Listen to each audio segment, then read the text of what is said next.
मला एक कळत नाही, आम्ही भारतीय जनता पक्ष, शिवसेना, काँग्रेस, NCPचे कार्यकर्ते होण्या अगोदर आमचे स्वतःचे व्यवसाय पण असतात, बिझनेस पण असतात, आम्ही नोकऱ्या पण करतो. राजकीय आणि सामाजिक कामं करण्यासाठी आम्ही एक पक्षाचे कार्यकर्ते बनतो. पण आमचे स्वतःचे व्यवसायामध्ये अगर कुठेतरी गुंतवणुकीसाठी, कुठल्यातरी बाकीच्या व्यवसायासाठी अगर आमच्या घरामध्ये किंवा आमच्या ऑफिसमध्ये अगर पैसे, त्याच्यामध्ये चूक काय आहे? मला मुळात चूक कळली नाही आहे. म्हणून उगाच भारतीय जनता पक्ष असं बोलून आमच्या पक्षाची बदनामी कोणी करू नये. मग प्रत्येकाचे, कोणाचे क्रशर आहेत, कोणाचे व्यवसाय आहेत, कोणाचे हॉटेल आहेत. मग तेव्हा अगर त्यांनी व्यवसायासाठी अगर काही कॅश तिथे ठेवली तर आता त्याची चौकशी, सखोल चौकशी, निपक्ष चौकशी मी तुम्हाला सांगतो. कारण जो नियम आम्हाला लागतो तो नियम उद्या सगळ्यांना लागणार. हे वाक्य सगळ्यांनी नोंद करून ठेवावं. हमाम में सब नंगे होते. म्हणून निवडणूक आयोग, पोलीस खातं सखोल चौकशी, निपक्ष चौकशी करेल आणि जे काय दोषी आहे त्याला कारवाई आम्ही निश्चित पद्धतीने करणार. यामध्ये साहेब निलेश राणे असे म्हणतात की रवींद्र चव्हाण ज्या ज्यावेळी सिंधुदुर्ग जिल्ह्यामध्ये येतात त्यावेळी असा प्रकार घडत असतो. असं आहे, तो राजकीय आरोप आहे. प्रदेश अध्यक्ष आहेत, आज ते कुठे बुलढाणामध्ये आहेत, आज ते जळगावमध्ये आहेत, काल ते CM साहेबांबरोबर बदलापूरमध्ये होते.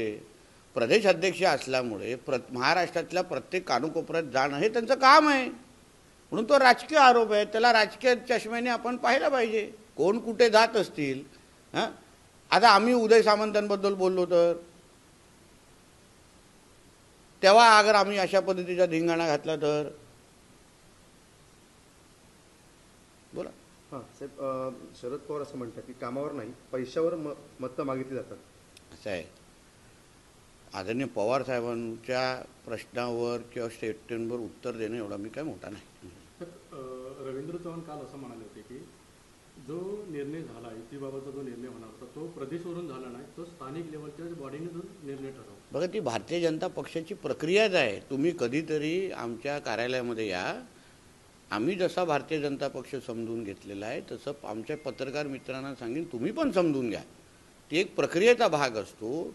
कार्यकर्त्यांच्या इंटरव्ह्यू, कॅन्डिडेटचा इंटरव्ह्यू होता, जिल्हाध्यक्ष, संघटन मंत्री ह्या सगळ्यांसमोर ते कार्यकर्त्यांचं मत मागितलं जातं, घेतलं जातं. तो प्रस्ताव प्रदेशकडे जातो. परत आता कार्यकर्त्यांना त्या पद्धतीने त्या जिल्ह्याच्या राजकीय अनुसार त्यांना निर्णय घेण्याची मोकळीक दिली जाते. आणि म्हणून मला असं वाटतं की आता युतीचा विषय संपलेला, निवडणूक संपायला आलेली आहे, मतदानासाठी आलेलो आहे. म्हणून आपल्याला कृपया मी विनंती करतो, आमच्या सिंधुदुर्ग जिल्ह्याच्या निवडणुका आम्ही ह्या सगळ्या विकासाच्याच अजेंडावर भारतीय जनता पक्ष लढवतो आहे.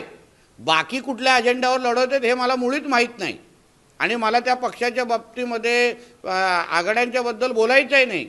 पण भारतीय जनता पक्ष म्हणून तुम्ही आदरणीय रवी चव्हाण साहेबांची भाषणं बघा, माझी भाषणं बघा, आमचे कॅन्डिडेट, नगराध्यक्ष, आमचे अन्य जिल्ह्याचे नेत्यांचे भाषणं बघा. आम्ही फक्त विकासावर बोलतोय.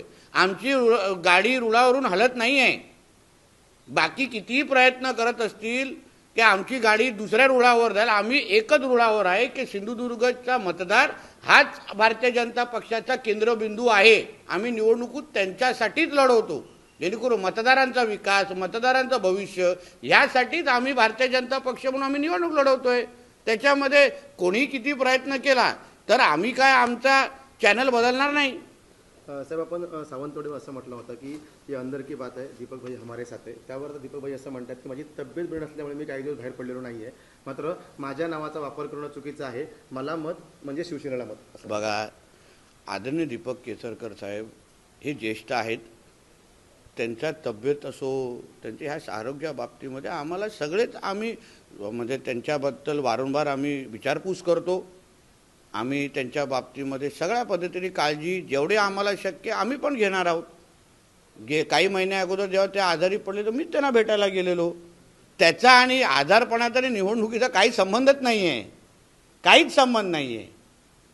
आणि म्हणून त्यांनी बोलावं ना की राजघराण्याशी माझा काही संबंध नाही, राजघराण्याचे जे उमेदवार आहेत त्यांच्याशी माझा काही संबंध नाही.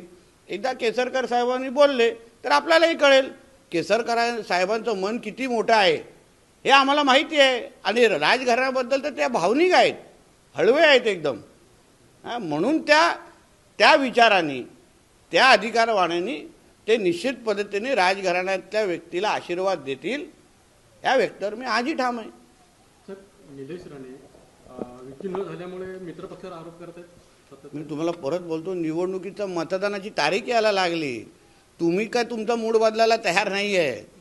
आता युतीची आघाडीची चर्चा करण्याची एक वेळ होती, ती वेळ निघून गेलेली. आम्ही सगळे प्रचाराला लागलेलो आहे. प्रचाराचा अंतिम टप्पा 30 तारीख आता जवळ यायला लागलेली आहे. आपल्यालाही विनंती करतो, चला आपण विकासाबद्दल चर्चा करू. मी ज्या शहरात, गावात, वॉर्डामध्ये राहतो तिकडचा नगरसेवक कसा असेल, तिकडचा नगराध्यक्ष कसा असेल, पत्रकार होण्याच्या अगोदर आपण सिंधुदुर्गाचे नागरिक पण आहोत, या बाबतीमध्ये विचार करा आणि निवडणुकीकडे त्या दृष्टिकोनातून पहा.